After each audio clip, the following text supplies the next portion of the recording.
What's happening, everybody? Trey here, joined as always by my dad, Sean, and today reactions to the classics. Strap in, ladies and gentlemen. We got Genesis's Supper's Ready, and this comes courtesy of a suggestion from Dwight, our patron man, longtime patron and supporter of the channel. And we're going to do the live version from the record Seconds Out from 1977.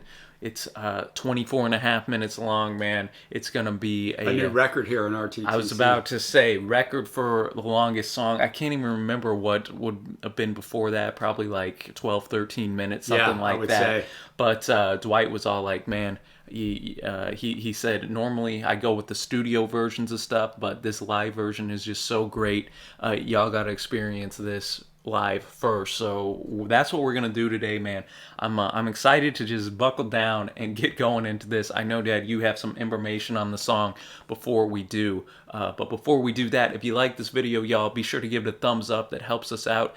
Hit that big red subscribe button if you like what you see today. And we have some other Genesis reactions, Phil Collins solo stuff, Peter Gabriel solo stuff. You can check out our channel have for a whole that. Peter Gabriel top 10 up. That's right, man. Yeah, so there's going to be something on here if you're a fan of Genesis, and you can always check out our Patreon page down below as well. But I guess, Dad, all that to say, let's get a little bit into this track itself and kind of just some background. Well, as you can imagine, Trey, with a song that's 23 to 24 minutes long, depending on what version you're going on, there's a lot to say about it. Mm-hmm. It's interesting because as we flip it here to Seconds Out, it flips from being a Peter Gabriel, obviously, vocal, because it's from the 1972 album Foxtrot, to a Phil Collins vocal. So that is one part that's interesting. What it's about, who really knows? There's some different things that have been said. It's in 7 different parts, but in an interview, Peter Gabriel summed it up as a personal journey which ends up walking through the scenes from Revelation in the Bible. I'll leave it at that. He was also quoted as saying the song was influenced by an experience his wife had of sleeping in a purple room and the nightmares it gave her. All Music has described the song as the band's, quote, undisputed masterpiece. So that's, it appears on a few live albums, and then they stopped playing it, the whole thing pretty early on after this album right here that we're after Seconds Out. A couple times Phil tried to lobby the band on some other tours later on to play the whole thing, but he was always outvoted. They're like, I don't know if we can strap up for 25 minutes. Yeah, man. Like so our younger days, no, that's cool, man. I see 7 different parts here, so I'll kind of be following along with the Wikipedia a little bit, but also just lyrically, that's going to be where we're mainly going to be set up. Yeah, we are, man. So set up shop, boys and girls. Grab your headphones. As always, lyrics are going to be pulled up. Might pause it in the song here or there, just since it's such a long Yeah, we track. never do that, but we might actually, probably need to do that on this one to do it. But I don't know. We'll just kind of see where the song takes us, and if we'll just get lost in it. So yeah, exactly. Again, Dwight, I want to just thank you for this. I'm pretty darn excited just to kind of see what journey we're in for. So, I am too, man. Supper's Ready, live in Paris from Seconds Out. Let's strap in and let's get it, man. Supper's ready.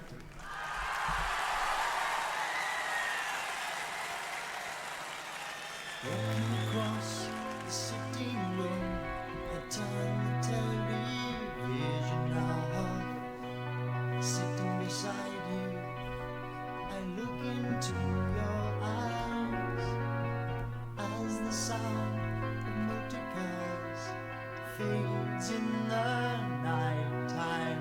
I swear I saw your face change.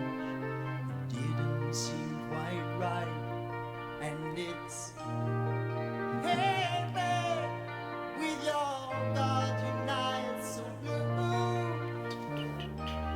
Hey, my baby, don't you know our love is true? This part's called Lover's Leap, by the way. Part 1.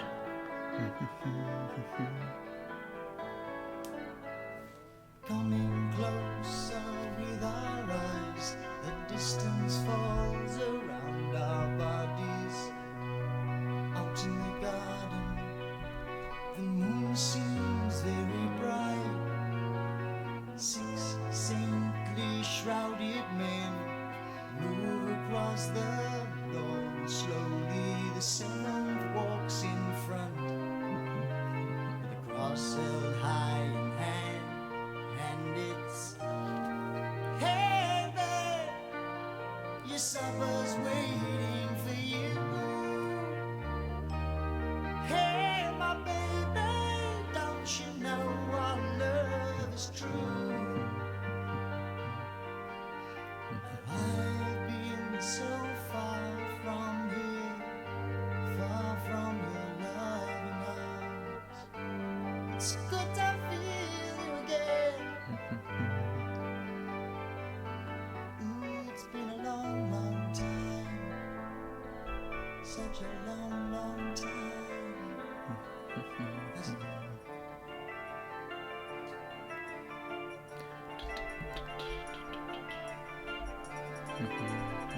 This works kind of as an instrumental, passage. Yeah, up it in here, does. man. Really key laden. A bit more quiet than I expected as well.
Alright, going into part 2, I think now.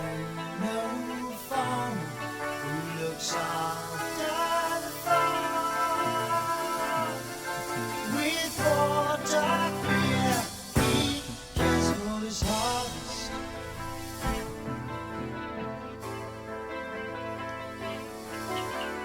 I know fireman who looks after the farm.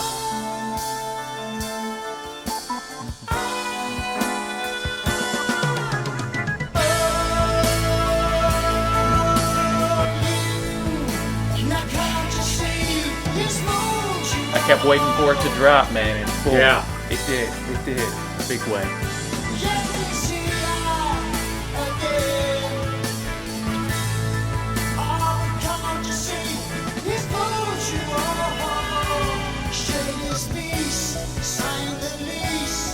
He's a supersonic scientist. He's a guaranteed tenant sanctuary man. Oh, now look into my mouth eyes, and all the children they turn me apart. Yes, I bet my life you walk inside, hand in hand, land in line, with a spoonful of bitterness. He's a guaranteed tenant sanctuary.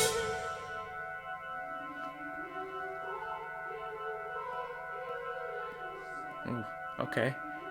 Organ and little choir kind of in the background.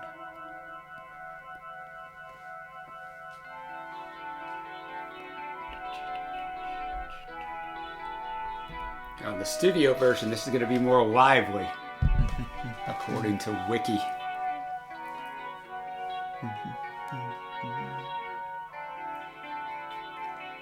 We're now into section 3.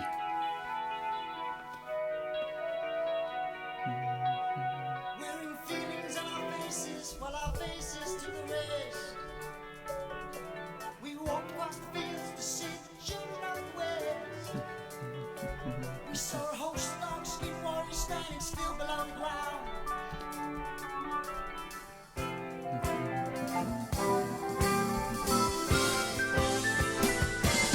Waiting for my turn, Ramp it back up, baby.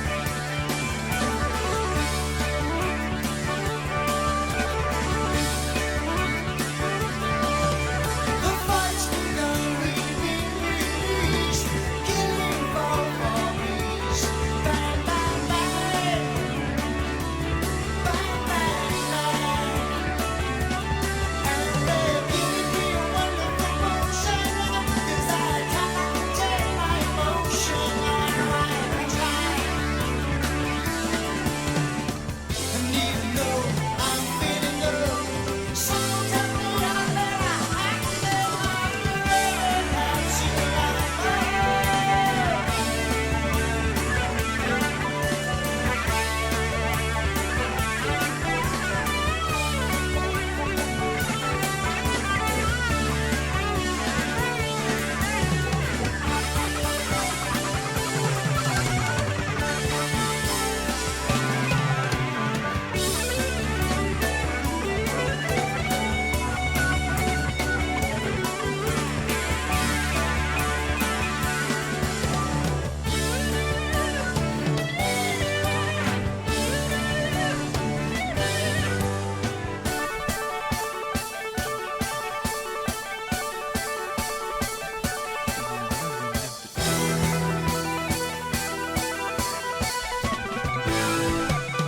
Shout out Tony Banks, man, killing the keys. Yeah. The keys in the organ.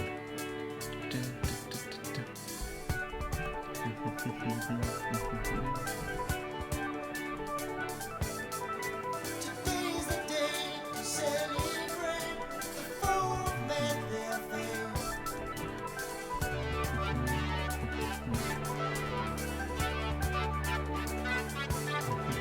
The order for rejoicing and dancing has come from all around. All right, they've won the battle. That's always a positive. Exactly.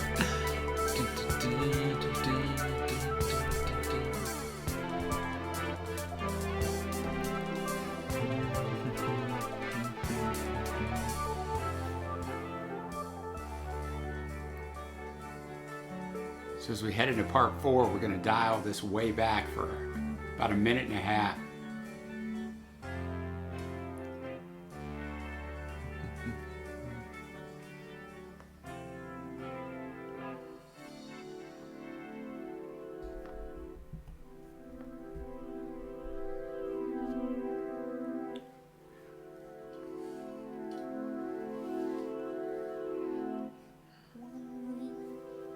In the chaos, the battle has done.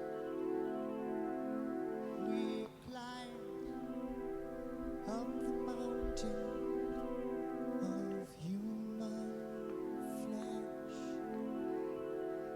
to a plateau of green grass and green trees. Phil getting nice and quiet for us here. A young figure sits still by a pool.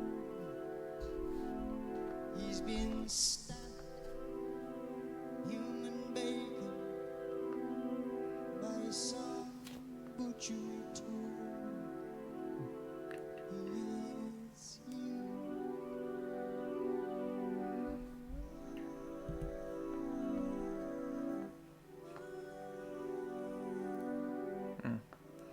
I don't even know what that is, but you just kind of get lost in the... Yeah, I know. Security to care of this land. We watch in reverence as now I think it's a Hammond, according to these notes.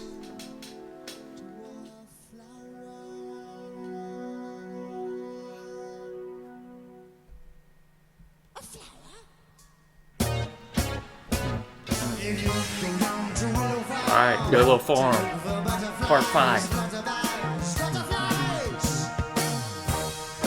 Open your eyes. It's full of surprise. Everyone lies at the Fox and the Rocks. And the musical box. It's good and bad on this one gag. And everyone's happy to be. Yeah. There's Winston Churchill dressing drag. He used to be a British flag. Blasted by what a drag. The Vogue was a prince. The prince was a brick. The brick was an egg. The egg was a bird. Fly away, sweet little thing. They're all in a tunnel. Don't you run. They're gonna change you into a human being. The suspicion that goes is geese. The one that we clean in the morning. We got everything. Look at all everything. We got some in, we got some out. We got some wild things floating about. Everyone, we're changing everyone. You name them all, we've had them here. But the real stars Getting a little wacky and crazy Very. here, man.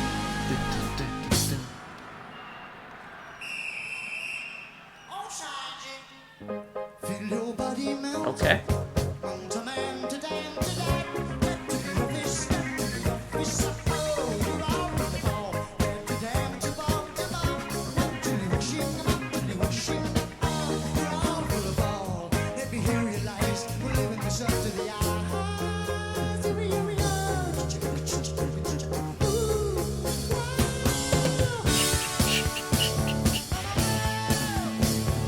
I know I want you now. And I should listen to my voice. To the hidden doors, mighty floors, full of love. You've been here all the time. But like you don't want, you like what you got. You're under the soil. The soil, the soil. It's deep in the soil. The soil, the soil, the soil, the soil. Ooh, so wherever Getting benefit of being for the benefit of Mr. Kite vibes Yeah, a little that's bit. exactly right.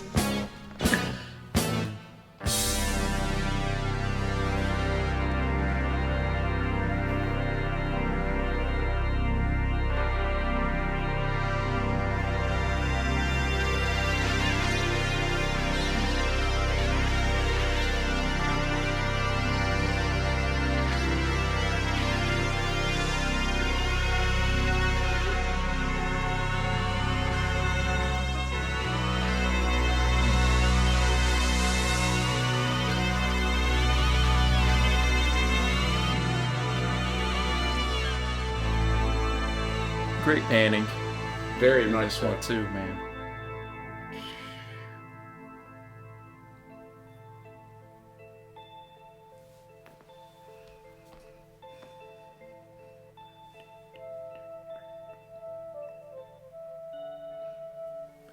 Little flute action, man. That's where you're looking for Gabriel, right? That's probably why that was originally in there, I'm sure.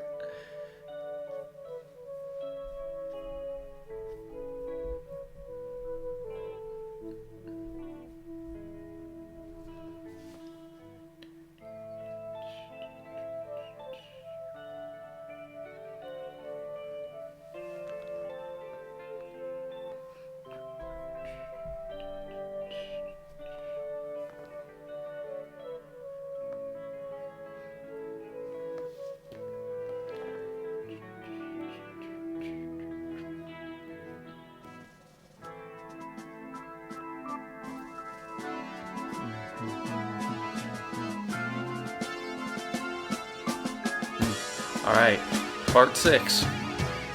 Apocalypse and 9/11.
Tony Banks can play that organ. Guarantee.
Yeah, definitely heavy Revelation style stuff. Yeah. First, man.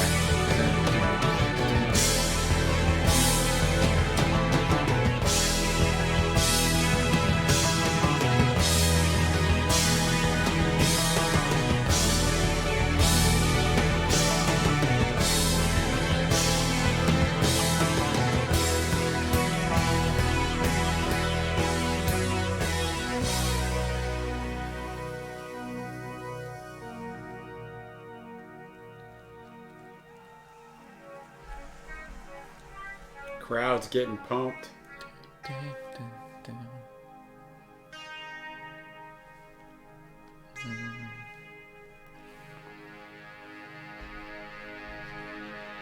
And it's hey, hey, with your darling eyes so blue.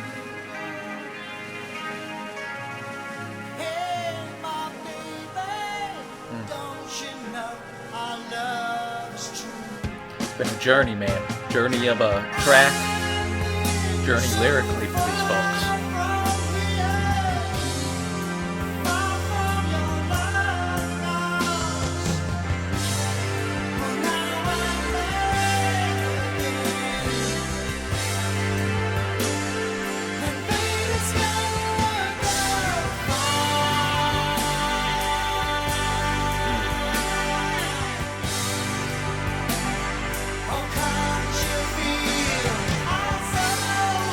Part 7, as sure as eggs is eggs.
Time to celebrate, man. Time to celebrate. Exactly. Lords, King of Kings, has returned to live his children, to take them to the new Jerusalem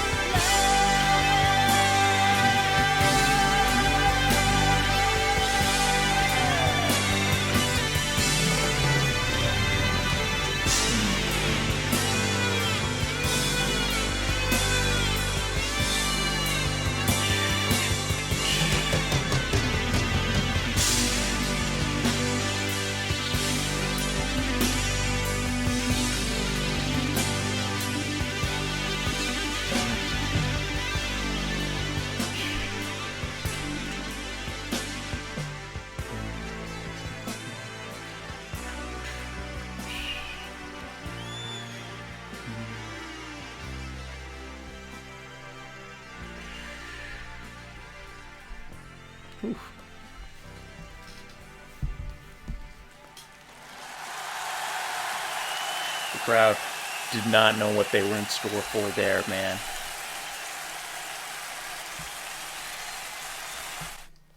Supper's ready, live in Paris. Taken home, RTTC's longest ever song Exactly. reaction, man. 7 different parts. So much going on in this tune. So many different, obviously, as you would expect in a 24-minute song. So many different instrumental sections. Lots of different time signatures. I mean, one part was just named off of the time signature itself, part 6. I don't even, we kind of were going through it during the song. Yeah. Because, No, I was going through all of it. I was going through the wiki that explains everything on it, reading the lyrics, and a couple times going to tell you to stop, but then it's just like you just almost... Yeah, you just want to like keep in the moment of just how grand it is. Yeah, in the first part, Lover's Leap, there is a lot on that. Lyrically, it tells of a man returning home after a long time to be greeted by his lover. It mentions supernatural imagery, the 6 saintly shrouded men, which Gabriel claims relates to a genuine spiritual experience which occurred with himself, his wife Jill, and producer John Anthony. According to Peter, during a late night conversation, his wife began speaking with a completely different voice. Freaks me out too. Gabriel held up a makeshift cross out of a candlestick and another household item, and Jill reacted violently. She was eventually calmed down, taken to bed, but neither Paul nor John Anthony slept that night, I don't imagine. Yeah, that's... And on another occasion, Peter looked out of the window of his wife's parents' house to see what he perceived to be an entirely different lawn across which 7 shrouded men were walking. He recounted that these experiences led him to contemplate notions of good, evil, and the supernatural, and eventually inspired the lyrics to Supper's Ready. And they gave out a program which kind of explained this, and that kind of lends some backstory, because in the program it said this part is in which 2 lovers are lost in each other's eyes and found again transformed in the bodies of another male and female. I mean, that section really, the highlight for me, and really the highlight for this whole track, was freaking Tony Banks, man, on the organ, the piano. He was on the mellotron. He was just killing it on the keys over there, and kind of reminded me a bit of we did an ELP, Emerson, Lake and Palmer top 10 of Emerson. You know how great he is on the keyboards in this kind of prog rock genre, but obviously it was 24 minutes long, but since it was split up into 7 different parts... It was more like listening to an album side or something. I mean, it's only 6 minutes shorter than Please Please Me, the Beatles' debut's entire album. But, then we go into part 2, The Guaranteed Eternal Sanctuary Man. Almost 2 minutes long, somewhere in that. Yeah, a little shorter. 2 lovers, this is what they said in the program. 2 lovers come across a town dominated by 2 characters. One, a benevolent farmer, and the other, the head of a highly respected scientific religion. The latter likes to be known as the Guaranteed Eternal Sanctuary Man and claims to contain a secret new ingredient capable of fighting fire. This is a falsehood. or a lie. So, you had a lot of those kind of biblical and elements in there, the whole good versus evil thing. And, that kind of plays out. We go into a battle in the middle of the song, which, the music kind of reflects that. It was very quiet at the start. It very much was. This, to sum up part two, Banks composed it while he was still at university, and when performing it live, and this is the thing with Peter, he was more theatrical. Mm-hmm. He would don a crown of thorns. So that'll take us into the to the third section. Ichnaton and Itzakon and their band of merry men, about 4 minutes long. Mm-hmm. And this is where the instrumentation really kind of started to ramp up. As I just had mentioned, it was very quiet at the start, but boom, drums come in, and especially this was really probably Hackett's best performance on the guitar as well in this one. And then the battle's starting to brew. Then we go into part 4, How Dare I Be So Beautiful? A little slower. It is only about 1:15 seconds. The program describes this section as in which our heroes investigate the aftermath of the battle and discover a solitary figure obsessed by his own image. They witness an unusual transmutation and are pulled into their own reflections in the water, which then takes us to Willow Farm, which was a standalone track by itself, but that Gabriel kind of was coming up with and whatnot, but then they decided to just put it into this one. Yeah, because it's kind of the craziest part of the song. It really is, it was man. just written as a solo track originally. Yeah, because that's where you got a lot of they describe it here, and I think it's a good description. The vaudeville style is just going crazy, throwing me back to being for the benefit of Mr. Kite. Yeah, you mentioned that during, I thought it was a really good observation. And then we get, as you would expect in some prog rock, the time signatures change. We go to Apocalypse in 9/8. And that's the rhythm section that it's playing in, or at least for a part of this. And this is kind of where we start that apocalyptic type of imagery. Yeah, it's 5.5 minutes long too. Yeah. And just a lot of again, somebody who is well versed in kind of biblical language and whatnot. A lot of what they were saying, did make me think of Revelation. So I see why Peter said that at the very start. Yeah, and it was funny because Banks has said that his approach to writing the solo was to parody the style that Keith Emerson had developed with ELP, man. I wasn't off then. I know, you were not off. So the program describes that at one whistle, the lovers become seeds in the soil where they recognize other seeds to be people from the world in which they had originated. While they wait for spring, they are returned to their old world to see Apocalypse of St. John in full progress. The 7 trumpeteers cause a sensation. The fox keeps throwing sixes. And Pythagoras, a Greek extra, is deliriously happy as he manages to put exactly the right amount of milk and honey on his cornflakes. I bet it took him, a couple days to write the program description. Yeah, and then that takes us to the final section, the triumphant, the battle has been won. As sure as eggs is eggs, or aching man's feet. And the program describes that as above all else, an egg is an egg. And did those feet making ends meet, Jerusalem equals place of peace. Nice little rhyming there. And that really, this was kind of the whole section where, I think of the end of Revelation in the Bible. Yep. Everybody's coming in. You're going in with the Lord of Lords, the King of Kings, standing before God and Jesus there, and the new heavens, the new earth, and the new Jerusalem coming down. That is kind of what we had here. Very epic and grand way to end it out, which is what you would expect from a song like this, man.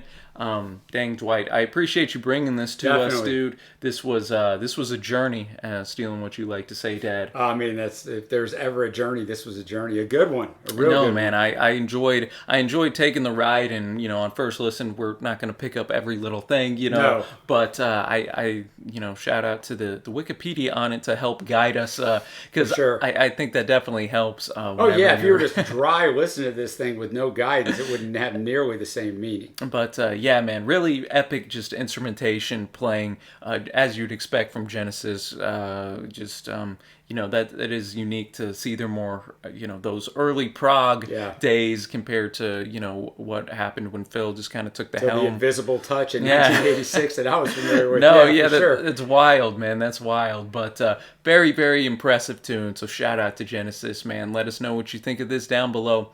And until next time, y'all, thanks for watching, happy listening, and we will see ya.